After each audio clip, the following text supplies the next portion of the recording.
देखो ये थ्योरम है कौन सा भाई हम लोग का 8.2।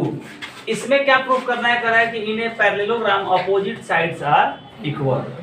इसमें ये प्रूफ करके दिखाना है कि अपोजिट साइड जो है वो क्या है, इक्वल है। अब जैसे अभी हम प्रूफ के बिल्कुल 8.1 जैसा ही है। अभी बताए थे कि 8.1 में जो काम किए हैं, अगर हमसे पूछता, अभी उसके बारे में डिस्कस भी कर रहे थे कि अगर मान लो कि ये पैरेललोग्राम है और पैरेललोग्राम में अगर हम दो एक डायगोनल ड्रॉ कर दिए, बात को समझो, समझदार लोग समझ जाएंगे कि मास्टर कहना क्या चाह रहा है। देखो अगर ये ABCD एक पैरेललोग्राम है तो दो अगर किसी भी एक डायगोनल को ड्रॉ कर दिया जाए तो अभी बताए थे कि दो इक्वल कॉन्ग्रुएंट ट्रायंगल में इसको क्या करता है, डिवाइड करेगा। यानी कि ये ट्रायंगल अगर फर्स्ट है और इसको हम सेकंड मान रहे हैं तो 1 और 2 क्या है, एक दूसरे के कॉन्ग्रुएंट है। इस थ्योरम में थोड़ा सा देखो करे कि इन्हें parallelogram opposite sides are equal, मतलब अपोजिट तो काम वही करना है कि दोनों ट्रायंगल को पहला काम है कि कॉन्ग्रुएंट प्रूफ कर दो। और CPCT रूल से बोल रहे थे कि AD का वैल्यू किसके इक्वल होगा, BC के, और AB का वैल्यू किसके इक्वल होगा, CD के। मतलब जो काम थ्योरम 8.1 में किए हैं वो लास्ट तक पहुंचाना है और लास्ट में लिख देना है, 2 लाइन हमें सिर्फ ऐड करना है कि CPCT रूल से AB का वैल्यू CD के इक्वल होगा और AD किसके इक्वल होगा, BC के इक्वल होगा। सारा काम वही करना है। तो हम लेकिन करना है मुंह से करते हैं, एक बार लिख दिया जाए, इसको लिख करके सारे लोगों को समझा दिया जाए। बात समझ में आ गया। ये स्टेटमेंट को हटा दे, अपोजिट साइड को इक्वल प्रूफ करना है पैरेललोग्राम में। थ्योरम 8.2 यही कह रहा है। अब इसको देखो हम यहाँ से हटाए, क्या करना है भाई, तो सबसे पहले एक पैरेललोग्राम को बना लीजिए। सारा कॉन्सेप्ट वही रहेगा। यहाँ पे हम एक पैरेललोग्राम बना दिए, ठीक है, ABCD एक पैरेललोग्राम हो गया। एक डायगोनल को ड्रॉ कर दिए, ये डायगोनल है, थोड़ा सा स्ट्रेट कर लिया जाए इसको AC। बात समझ में आ गया ना जी। एंगल को भी रिप्रेजेंट कर दिया जाए, एंगल कौन सा है, तो एंगल 1 इसको कंसीडर मान लिया जाए, ये एंगल 2 है, इसको एंगल हम 3 मान लिया, और ये एंगल कौन सा है, 4 है। लिख लेंगे थोड़ा सा गिवन में क्या दिया गया है, तो पहला स्टेप गिवन में क्या दिया गया है भाई कि ABCD एक पैरेललोग्राम है। लिखो ABCD is a parallelogram in which, जब पैरेललोग्राम होगा तो यहाँ पे क्या होगा, in which AB होगा parallel CD and AD parallel BC। AD parallel होगा BC। दूसरा स्टेप लिखेंगे हम लोग टू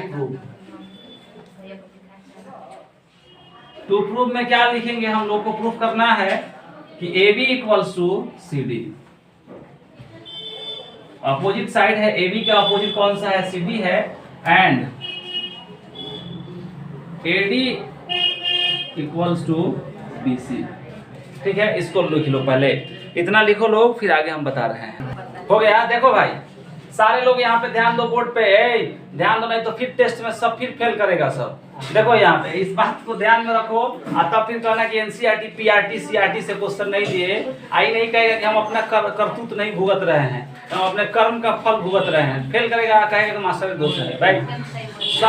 सबसे इस देश में है लड़की, सबसे कमजोर आदमी है तो मास्टर। कुछ भी घर में जाकर कह देगा कि मास्टर नहीं पढ़ा रहा है। सबसे अगर बेकार का काम है कौन सा, तो मास्टरी करना। समझ में आ गया। तुम सब जो कर रहा है सब ईमानदार है, ऑनेस्ट आदमी। बस चलो काम करो, यहाँ पे काम की बात करो। देखो यहाँ पे भाई चलो चलने दो। अब देखो जी कैसे इसको प्रूफ किया जाएगा, इस बात को समझो। सारा काम वही करना है। हम लोग लिखेंगे यहाँ पे कि पहले एक एक लाइन को पैरेलल माना जाए कि AB क्या है, CD के दे दिया गया है, पैरेललोग्राम है तो पैरेलल होगा। लिखेंगे यहाँ पे now AB parallel CD and AC क्या होगा भाई, AC इज ए ट्रांसवर्सल। वही काम करना है, रटा रटाया कॉन्सेप्ट है, फिर भी नहीं बन रहा है। सोचो क्या हाल है हम लोगों का। AB पैरेलल क्या हो, AB parallel CD and AC क्या हो गया, ट्रांसवर्सल। तो हम लिखेंगे देयरफॉर, समझ में आ रहा है ना, फिगर बनाने की जरूरत नहीं है साइड में। देखो AB जो है ये CD के पैरेलल है, तो ये AC क्या हो गया, ट्रांसवर्सल है। तो एंगल कौन सा होगा, एंगल 2 किसके बराबर होगा, 4 के इक्वल होगा। तो देयरफॉर एंगल 2 का वैल्यू जो होगा एंगल 4 के इक्वल होगा। कहां से भाई होगा? तो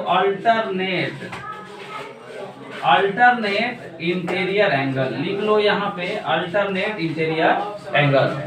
फिर लिखेंगे अगेन क्या भाई होगा कि एडी पैरेलल जो होगा, AD parallel BC and AC is a transversal, AC is a transversal। तो क्या लिखेंगे? Angle therefore angle 1 equals to angle 3। Alternate interior angle, ठीक है, अल्टरनेट इंटीरियर एंगल। अब हम लोग दोनों ट्रायंगल को कॉन्ग्रुएंट, ये निकल के आ गया कि एंगल देखो एंगल 1 का वैल्यू 3 के इक्वल है और एंगल 2 किसके इक्वल है? एंगल 4 के इक्वल है। इस रिजल्ट को हम लोग प्रूफ कर लिए।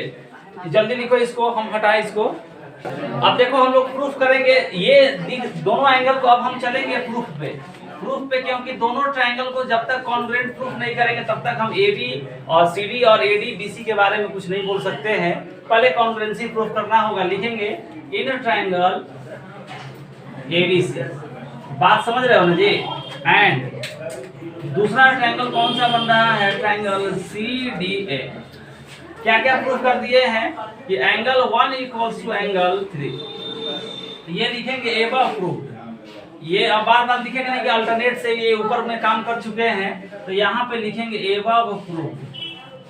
ये ऊपर में रिजल्ट फाइंड कर लिए हम लोग। एंगल 2 इक्वल्स टू एंगल 4, ठीक है, ये भी लिखेंगे हम एबव प्रूफ।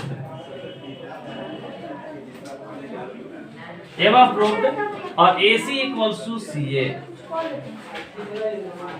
ये जो है कॉमन साइड है, दोनों ट्रायंगल के लिए कॉमन साइड है, ठीक है, कॉमन साइड है। देयरफॉर ट्रायंगल ABC ये कॉन्ग्रुएंट हो जाएगा किसके? ट्रायंगल CDA के। कौन से रूल से भाई? तो एंगल साइड एंगल। जब ये एंगल साइड एंगल से दोनों ट्रायंगल को, यहाँ तक तो थ्योरम 1 में भी प्रूफ किए थे। 8.1 में बार बार बोले कि वही काम करना है, जस्ट 2 स्टेप आगे बढ़ना है।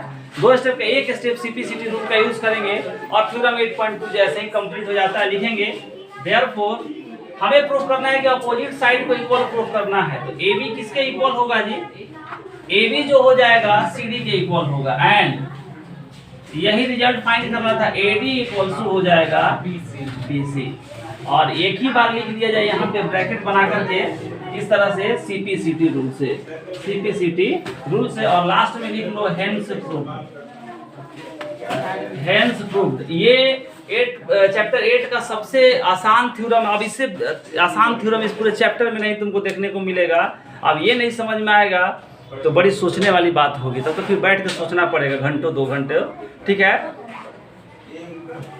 लिख लो, जल्दी लिखो। देखो भाई, अगर कोई भी किसी को डाउट है तो क्वेश्चन पूछ सकते हो।